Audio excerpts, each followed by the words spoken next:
দর্শক, আজকে আমরা ফার্ম মুরগি পাকাবো এবং আমি আগেই দোয়া পালি করে পরিষ্কার করে নিয়েছি, কারণ যেহেতু সময় বেশি না লাগে।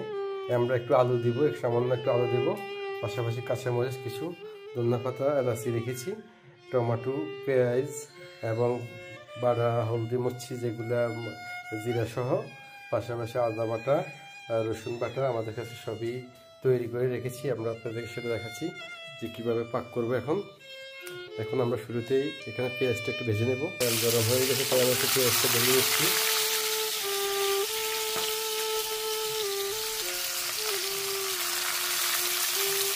পেঁয়াজটা একটু ভেজে আমরা একটু লেয়ার হয়ে নিচ্ছি। আমরা পেঁয়াজের সাথে এখন দিয়ে দেব, আমরা কাঁচামরিচটা দিয়ে দেবো পেঁয়াজের সাথে। আমরা কাঁচামরিচটা দিয়ে দিচ্ছি। আমরা কাঁচামরিচটা পেঁয়াজটা একটু ভেজে নেব। আমরা পাশাপাশি লবণ দিয়ে দিচ্ছি, যে পরিমাণ লবণ লাগবে আমাদের। জাস্ট আমরা একটু আগে করে নিয়ে দিলাম, পরে আমরা আবার চেক করে নেব। আমি 2 চামচ দিয়েছি, নিচ্ছি।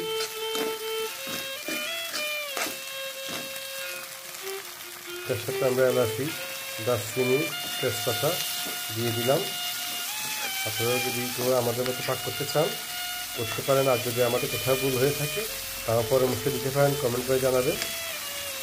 এখানে আমরা 1 চামচ পরিমাণে আদা বাটা দিলাম, হালকা একটু দিয়ে দিলাম আদা বাটা, পাশাপাশি একটু রসুন বাটা দিয়ে দিলাম। এই রসুন বাটাটা দিয়ে দিলাম, রসুন বাটাটা একটু দাঁড়াই দিলাম।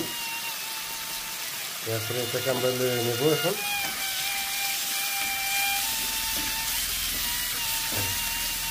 একটু লেগে দিলাম, যেহেতু না লাগে নিতে। দর্শক, এই পর্যায়ে সুন্দর যথেষ্ট পরিমাণে একটা গ্রাম এসেছে। আমরা এটার সাথে এখন আমাদের যে পাউডারগুলো দিয়ে রেখেছি আমরা সেটা দিয়ে দিলাম। আমরা হাত দিয়ে একটু কাছিয়ে দেব সেটা।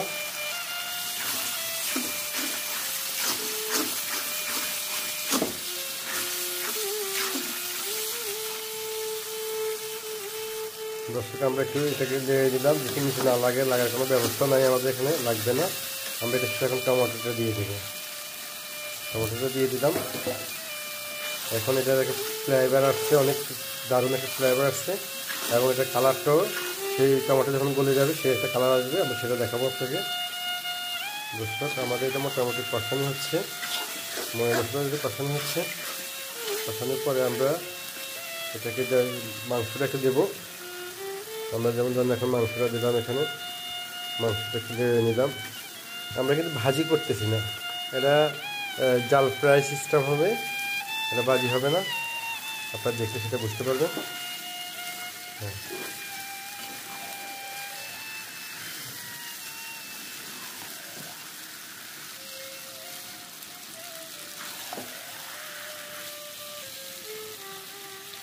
আমরা এটাকে হালকা কষিয়ে নিলাম।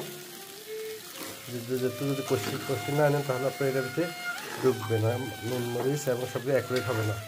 তো আমরা এটা এখন কষাতে আপনার পেঁয়াজ কিংবা টমেটো কিংবা কাঁচামরিচ এগুলো কিছুই আর দেখা যাবে না, চিনা যাবে না, সবগুলো মিক্স হয়ে যাবে। সে পর্যন্ত আমাদের তাপ দিতে হবে, আগুন দিতে হবে।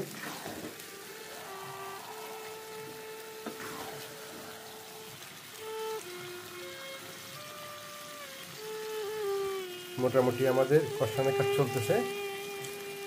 এভাবে 10 মিনিট আপনার লাগতে হবে আর কষাইতে হবে, তখন যা অ্যাকুরেট আসবে। দর্শক, আমাদের মাংস বেশি বিধে আমরা পাতিদাটাকে চেঞ্জ করে নিয়েছি, আর অবশিষ্ট যে তেলে কড়াইয়ের মধ্যে আমরা এই মাংসটা কষাইছি সেটাতে আবার আমরা গরম পানি করে এখানে দিয়ে দেবো।